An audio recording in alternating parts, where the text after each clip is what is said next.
Bueno, vivimos horas importantes en nuestro vecino país del Uruguay, del Brasil, perdón, de Brasil, que este lunes comenzó el juicio hacia Jair Bolsonaro. Para hablar un poco al respecto y tener todos los detalles, tenemos en línea a Darío Pignotti, el ex corresponsal de Página 12, también de la agencia italiana ANSA, que nos trae los pormenores de cómo sigue la causa. ¿Qué tal? Buenas tardes, ¿cómo te va, Darío? Hola Rocky, un gusto saludarte. Buenas tardes, ¿cómo estás?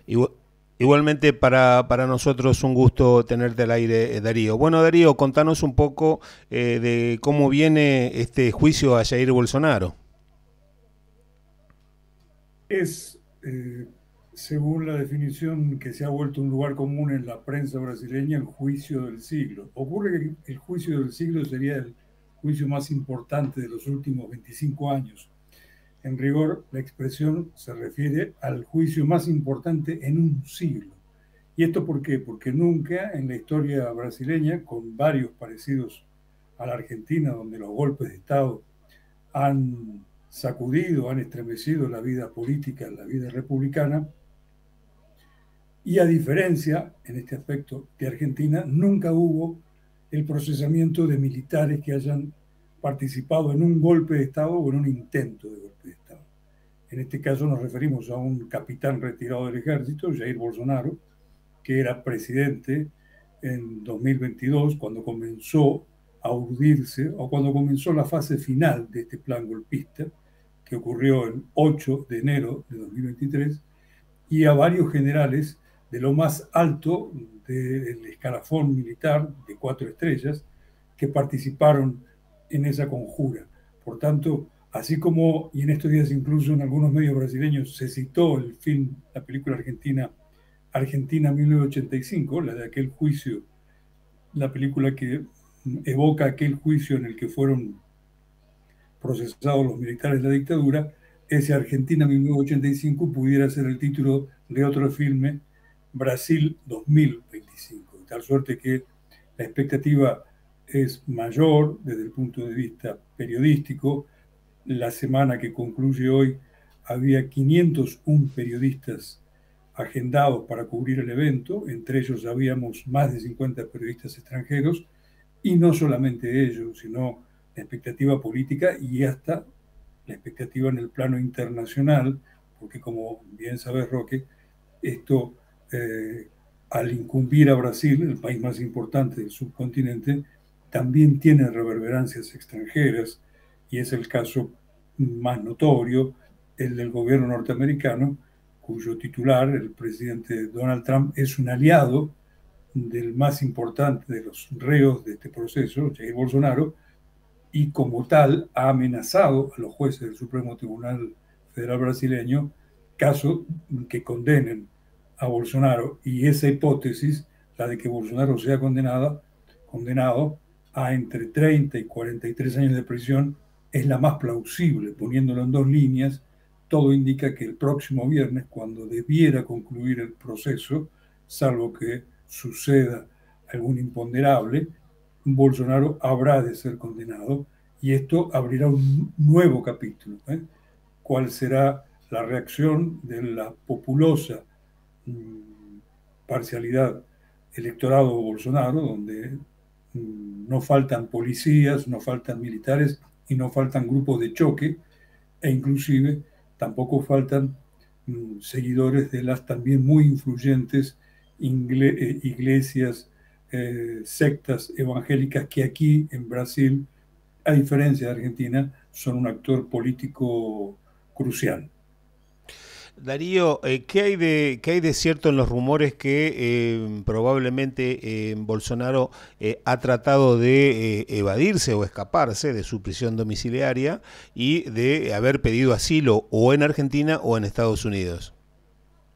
A esta hora, la expectativa, para corregirlo, la Ujú. sospecha de que Bolsonaro pueda escaparse de su prisión domiciliaria y busque como primera hipótesis asilo en la embajada norteamericana, toda vez que el respaldo de Donald Trump pudiera ser sustituir respaldo, que la injerencia de Donald Trump en la política brasileña es abierta, y ha llevado la tensión con el gobierno de Luis Ignacio Lula da Silva a un plano sin antecedentes. Las relaciones están prácticamente rotas, pero otra hipótesis que ya no solo se basa en especulaciones, sino en datos constatables, es que no sería tan difícil para él y busque asilo, refugio en la embajada argentina. ¿Y por qué?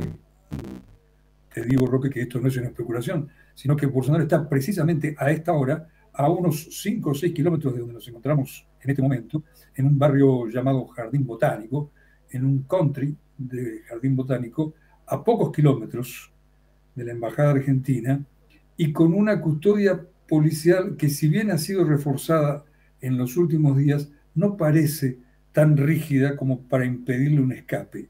Y esto porque su prisión, y aquí continúo lo que venía diciéndote hace un instante, porque su prisión fue decretada luego de un allanamiento en su domicilio y el hallazgo de un documento de 33 páginas con el membrete oficial y con el nombre de Jair Bolsonaro dirigido a Javier Milei, a su excelencia. Incluso hay un detalle: su excelencia Javier Milei le escribió con un defecto de,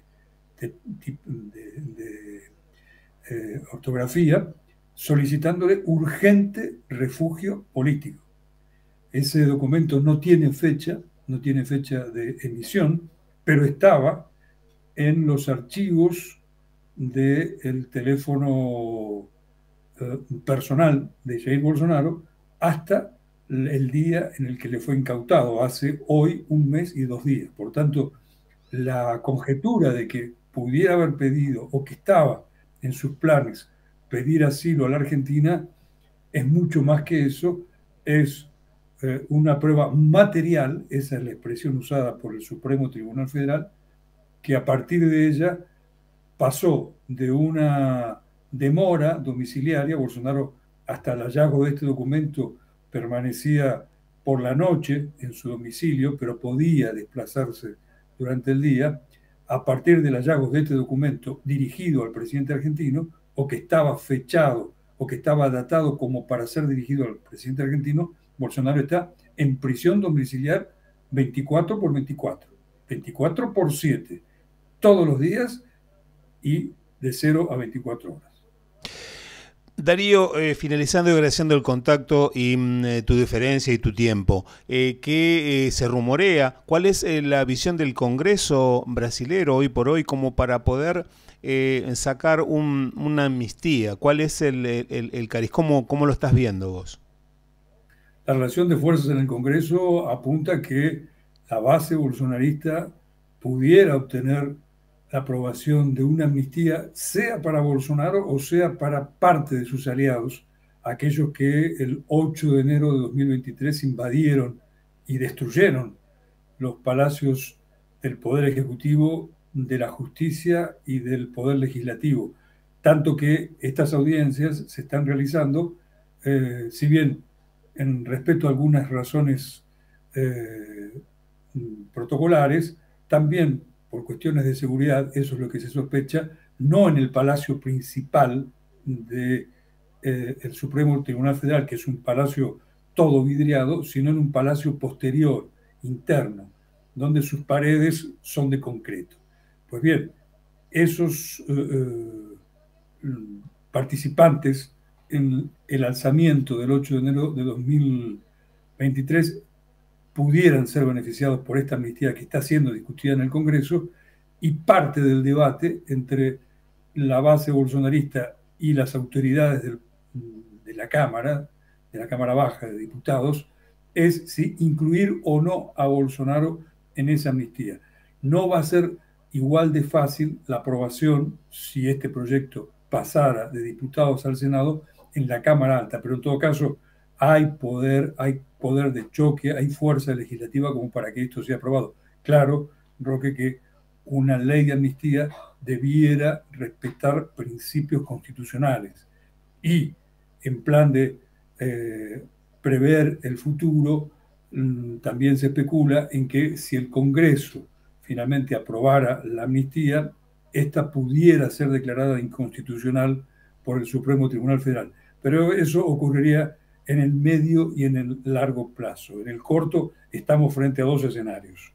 El del próximo viernes, cuando se conocerá la sentencia contra Bolsonaro y otros 7 cómplices en lo que se llamó el núcleo crucial del golpe de Estado, y luego cuáles serán las repercusiones. Una repercusión, aunque esto sea paradójico, que no ocurrirá después, sino antes del juicio, y será mañana, es una concentración convocada por el bolsonarismo y por las iglesias evangélicas en San Pablo, no aquí en Brasilia, en San Pablo, justamente para exigir la libertad de Bolsonaro o su amnistía, y para, de eso ya estamos acostumbrados a eso ya estamos acostumbrados los periodistas, proferir fuertes insultos a los jueces del Supremo Tribunal Federal, algunos de los cuales ya son objeto de sanciones económicas por parte del gobierno de los Estados Unidos. Es decir, el primer barómetro para saber cuál puede ser la repercusión popular de este juicio se tendrá mañana en esa concentración en la que, por primera vez en mucho tiempo, o por segunda vez en mucho tiempo, Bolsonaro no podrá estar presente debido a su prisión domiciliaria. Darío Pignotti, un fuerte abrazo acá desde Santa Fe, gracias por tu tiempo, y seguimos también lo que ocurra en el hermano país acerca de esta causa que llevan adelante. Un fuerte abrazo. Otro para vos y para la audiencia de Santa Fe, un gusto.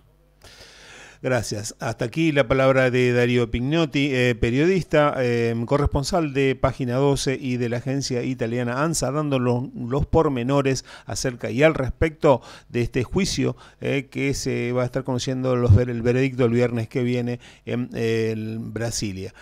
Pasó aquí por La Chalet Darío Pignotti.